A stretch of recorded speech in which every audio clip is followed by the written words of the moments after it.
First, to find items that have been refunded, we need to pull a report. To do this, go up to Report, then Payments.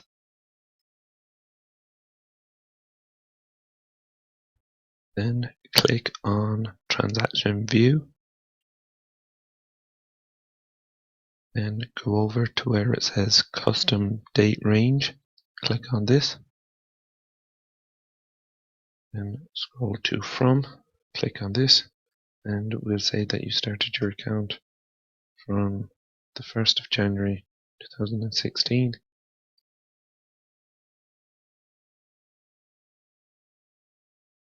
So whenever you started your account, go from here. So if you started it on the 1st of January 2016, then set the date like this.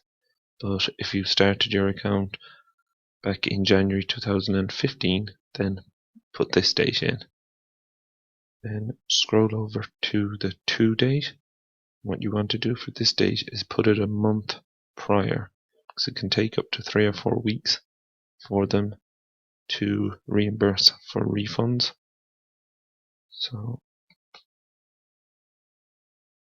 then go up to where it says Filter View By.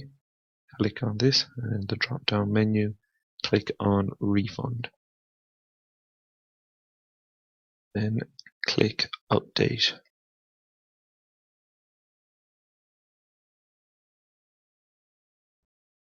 Now what we have down here is a list of refunds that we have received between the 1st of the 1st 2016 and the 3rd of the 9th 2016.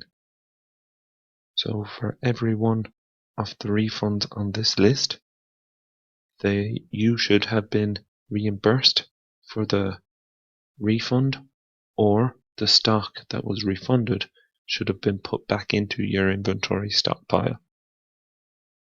We'll now show you how to check what has happened with each refund. Simply copy the order number, paste it up where it says Find a Transaction, and then click Go.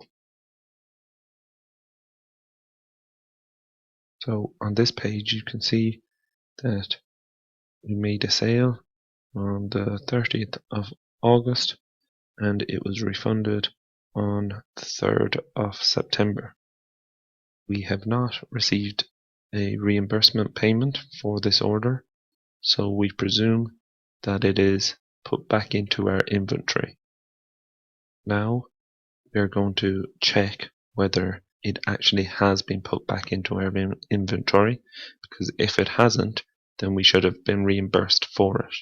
So what I'm going to do now is open up a new tab and open up Seller Central in this tab. Okay, now that I have a new tab open and Seller Central open, I'm going to go down and click on Reports and Fulfillment.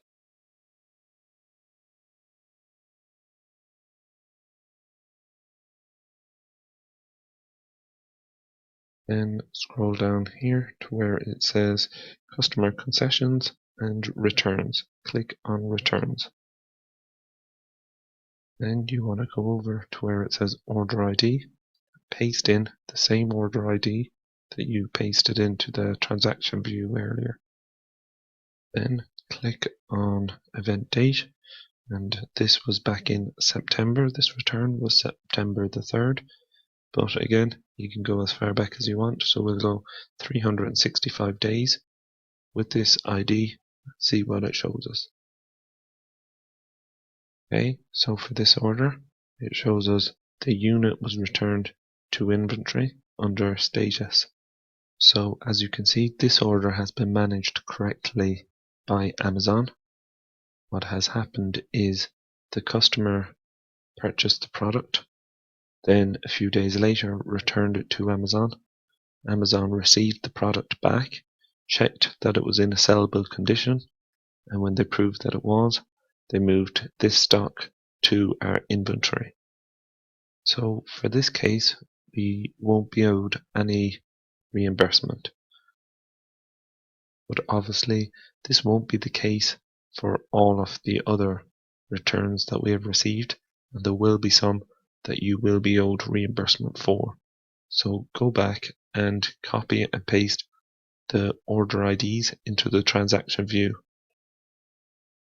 Back to transaction view, back, and we're back on our page with refunds. So now what you want to do is copy and paste all of these order IDs and put them into find a transaction, and then click go. What you will find with the majority of these transactions, everything will have gone the way that it should have gone, the way that I showed you in the last example. But in some of these transactions, this won't be the case. So now I will show you one here that I found earlier when going through mine. So we'll copy this, paste it in, find a transaction, and click go. As you can see from this page, everything went as normal. The product was purchased on the 21st of July, and they returned it and got a refund on the 12th of August. So again, no reimbursement given here, which tells us that this stock was moved back to our inventory, and we should see it in the other report that we've opened. So we will go ahead and we'll open this other report.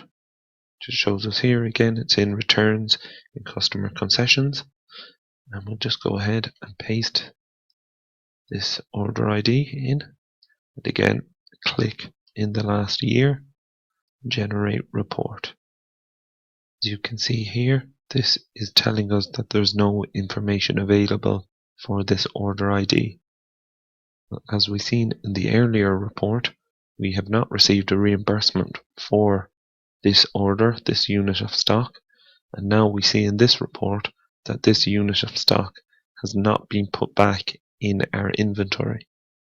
So I'm now going to open up another tab so that I can go ahead and contact Amazon about this issue and seek reimbursement for this unit of stock. So to do this, simply go up to help and then down to contact us.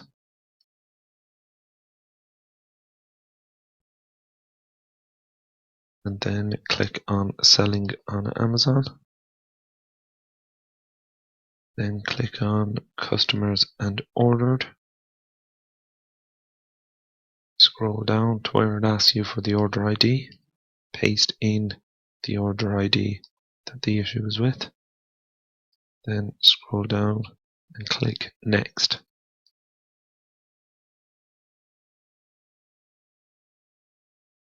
Then it pops up with the customer's details, and you'll want to click on other customer and order issues. Then you can leave the subject line the same. Where it asks you to describe the issue, simply go over to the resource sheet and copy and paste the message for this chapter into the description. This message reads, "Hello, we are currently reconciling our inventory and order information, and it appears that this customer has been refunded but never actually returned the item. Please review this order and issue a reimbursement for," then we're going to put in the amount here. "I appreciate your help with this matter. Thank you." So now we're going to find the amount that should have been refunded. You find this amount on the first tab that we've opened up in transaction view, and it's here. You'll see it, the total that was paid to us initially, which for this order is $30.52. This should be paid back to us, or else the inventory should be put back in our inventory pile. So seeming as the inventory hasn't been put back, we are going to claim the reimbursement for the cost of this. So simply that's it. You just copy and paste the description and put it in here, and then again this is the order number, so this is in the title already, the subject line. Then you just scroll down. Once this is done, you see that everything else is okay. You don't need to add your phone number. Your email address is in here, and then you click send. Okay, now I want to show you an order that has been reconciled properly. So I'm going to copy this and paste it here. Click go, and you can now see here this was the original order from the customer. Then the customer returned the order, and this was the money they received back. But then the inventory, for whatever reason, wasn't returned back into our inventory pile. So Amazon has reimbursed us for this order. So when you'd see something like this, there's no need to do anything else with it. There's no need to open a case or to check whether the inventory has been put back, because as you can see here, it obviously hasn't been put back, and they have reimbursed us for the cost of this.